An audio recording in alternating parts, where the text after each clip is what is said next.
Hey guys, my name is Nick and this is Watch This Now. The Sinner is back for a third season on USA, and I really do not pay attention to most network television. I had to go through the whole rigmarole of getting my mom's cable information to sign in to my laptop to watch this, so clearly I really like it. The Sinner follows New York State Detective Harry Ambrose, played by Bill Pullman, who each season he takes on a new, disturbing yet interesting case.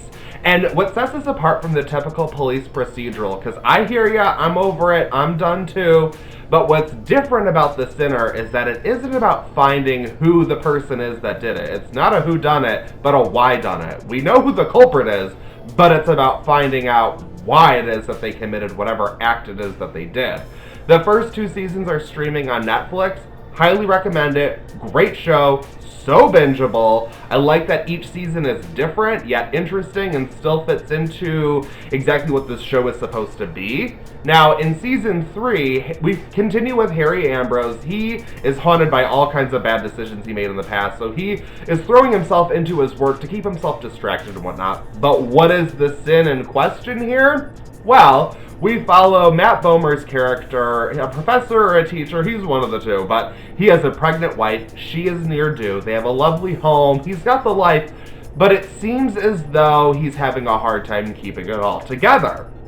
And one night, an old friend comes knocking on the door, played by Chris Messina, who is great and everything, and there's clearly tension there. There's tension, something is up, but they end up having dinner together, and then next thing you know, there's a car accident leaving Chris Messina's character dead, and Matt Bomer's character just kind of like, oh my god, it was an accident. But this is The Sinner, so we know that there's a lot more going on. Okay, so here's what I want to talk about, right? This is what it comes down to. So, what it looks like to me, so far, it obviously looks like there is some sort of sexual relationship between the two men. Something in the past, maybe something that carried on, who knows? We don't know because we're still on episode 1, of course.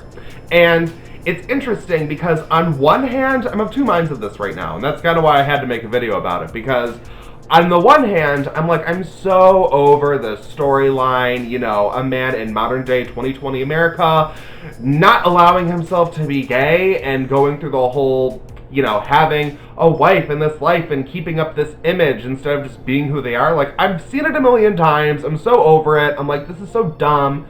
But at the same time, it's not. It's still so 100% true. Like, as someone who frequents gay dating apps, I see, like, 50% of the people on them, I'm telling you, it's married men, like men married to women who are looking for some quick gay sex. Like, it's true, there are still plenty of people in the closet. The closet's still a real thing. It makes sense for this type of show. But I'm like thinking, because I'm like, this is The Sinner. What this show does is it subverts expectations.